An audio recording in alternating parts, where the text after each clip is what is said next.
Saben dina rasane ra karuan, ngombe kopi lagi neng rasane pahit tenan. Mangan mangut lele rasane kok padha tempe, apa kaya ngene rasane wong ora duwe. Iya kali ya.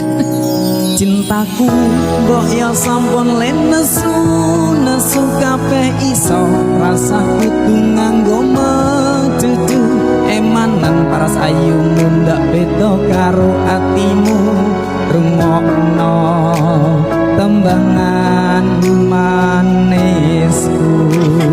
Kak Kris, Duh sayang ngapuntene saestu, yen dereng saged nuruti apa karepmu, tapi aja sumalang ana dina liyane bakal tak upaya imbuh kepiye carane. Kak Kris, boleh nanti dikasih gara-gara. Tresnoku ora bakal luntur, sayangku ora bakal goyah senajan kahanane bubrah. Aku bakal setia, ora mungkin mendua, matur suwun sampun ana ngancani neng saben dina. Amin. Sehat-sehat buat yang lagi LDR ya. Semoga Allah selalu memberikan yang terbaik buat kalian semuanya. Omais, terima kasih, dan bagus luar biasa. Dan pasangan romantis, wah tak sematkan dulu ini Kak Sukma Gemoy. Jadi iri aja, wah ini jika cintamu udah dimengerti, semua bisa kita lakukan. Itulah yang membuat kita hebat. Cinta sejati adalah kejujuran. Mantap bolong ya. Cintaku mbok yo sampun lenesu, nesu kabeh iso rasa kudu nganggo mecucu. Emanan paras ayu mundak beda karo atimu, rungokno tembangan manisku. Aduh sayang ngapuntene saestu, yen dereng saged nuruti apa karepmu, tapi aja sumalang ana dina liyane bakal tak upaya imbuh kepiye carane.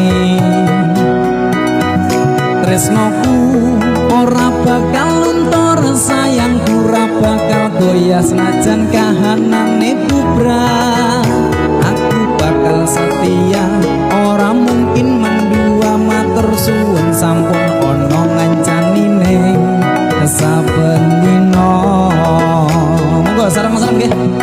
Duh sayang ngapuntene saestu, yen dereng saged nuruti apa karepmu, tapi aja sumalang ana dina liyane bakal tak upaya imbuh kepiye carane. Tresnoku ora bakal luntur, sayangku ora bakal goyah senajan kahanane bubrah. Aku bakal setia, ora mungkin mendua, matur suwun sampun ana ngancani neng saben dina. Aku bakal setia, ora mungkin mendua, matur suwun sampun ana ngancani neng saben dina.